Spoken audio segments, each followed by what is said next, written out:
టీడీపీతో భేటీ అయితే మరోవైపున వైఎస్ షర్మిల లోకేష్కి మరి గిఫ్ట్ పంపినట్టు కూడా వార్తలు వినిపిస్తున్నటువంటి పరిస్థితి. దానికి లోకేష్ కూడా కృతజ్ఞతలు చెప్తే ఇక మరోవైపున షర్మిల ఆంధ్రప్రదేశ్ కాంగ్రెస్ పార్టీ అధ్యక్షురాలుగా బాధ్యతలు చేపడతారు అంటూ ఇంకొక వార్త కూడా ఉంది.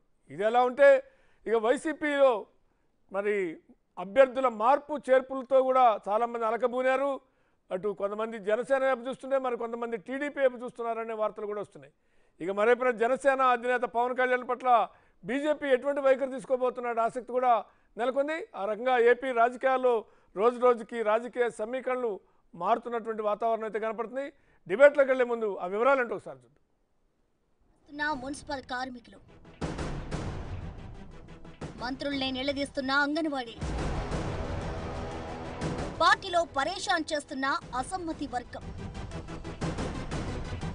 జగన్ కు వ్యతిరేకంగా ఏకమైన ప్రత్యర్థి వర్గం, ఏపీలో ఫ్యాన్ పార్టీకి వ్యతిరేక గాలి,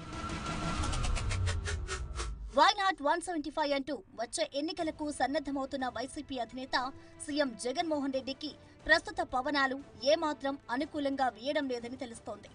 ఓవైపు పలు రంగాల కార్మికుల సమ్మెలు, పార్టీలో అసమ్మతులు, ఏకమైన ప్రత్యర్థులతో పాటు కొత్తగా ఒకప్పుడు తాను వదిలిన బాణమైన షర్మిల ఇప్పుడు తిరిగి తన వైపే దూసుకొస్తుందన్న ప్రచారం ఏమాత్రం కూడా కలిసి వచ్చే అంశం కాదని చెప్పాలి. ఎన్నికలకు మరో 3 నెలల సమయం కూడా లేదు. ఇదే సమయంలో కార్మికులు సమ్మె బాట పడుతున్నారు. ఇప్పటికే అంగన్వాడీ కార్మికులు అనేక రోజులుగా తమ డిమాండ్లను నెరవేర్చాలంటూ సమ్మెకు దిగారు. ఇప్పుడు వారికి తోడుగా జగన్ సర్కార్ను మరింత ఇరుకున పెట్టేలా మున్సిపల్ కార్మికులు కూడా సమ్మెకు దిగారు. ఇలా సమ్మె చేసేవారు ఇక్కడితో ఆగుతారా, లేక మరికొన్ని రోజుల్లో మరికొన్ని రంగాలు సమ్మె సైరన్ మోగిస్తారా అన్నది ఇప్పుడు సస్పెన్స్ గా మారింది. దీనికి తోడు సీఎం జగన్ సొంత పార్టీలోనే ఇప్పుడు ముసలం ప్రారంభమైందనే ప్రచారం కూడా పొలిటికల్ సర్కిళ్లలో జోరుగా కొనసాగుతోంది. ఇప్పటికే ఏ నియోజకవర్గంలో ఎవరి సత్తా ఎంత అన్న విషయంలో పలు సర్వేలు చేయించిన సీఎం జగన్ దానికి అనుగుణంగా మార్పులు చేర్పులు మొదలుపెట్టారు. కొందరు సైలెంట్ గా ఉన్నా చాలా మంది మాత్రం తమను పక్కన పెట్టడం లేదా వేరే నియోజకవర్గానికి మార్చడంపై లోలోపల రగిలిపోతున్నట్టు తెలుస్తోంది. ఇప్పటికే కొందరు తమ నిరసనను పార్టీ పెద్దల ముందు ఏకరువు పెడుతున్నట్టు తెలుస్తోంది. మరికొందరు మాత్రం ఇప్పటికే ఇతర పార్టీల వైపు చూడడం మొదలుపెట్టేశారు. 2019 ఎన్నికల్లో వైఎస్ఆర్సీపీ గద్దెనెక్కడంతో కీలక పాత్ర వైఎస్ షర్మిలది. అన్న కోసం చేయాల్సిందంతా చేసిందామే. కానీ గెలుపు తర్వాత అన్నా చెల్లెల మధ్య గ్యాప్ రావడం, ఆమె ఏపీని వదిలి తెలంగాణకు రావడం జరిగిపోయింది. కానీ ఇప్పుడు ఆమె మళ్లీ ఏపీ వైపు చూస్తోంది.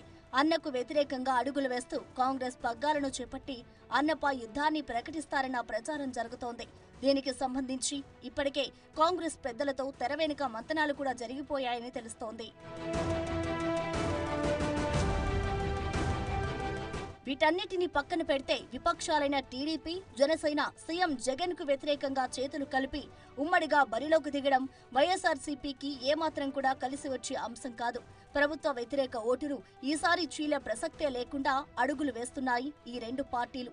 దీనికోసం ఏ త్యాగానికైనా సిద్ధపడేందుకు రెడీగా ఉన్నాయి. ఇలా ఏ రకంగా చూసుకున్నా, ఏ రంగంలో చూసుకున్నా ప్రస్తుత పరిస్థితులు మాత్రం అధికార పార్టీకి అనుకూలంగా లేవు. మరి వీటన్నిటినీ తట్టుకొని వచ్చే ఎన్నికల్లో ఫ్యాన్ గాలి వీస్తుందా లేదా అన్నది ఇప్పుడు ఆసక్తికరంగా మారింది.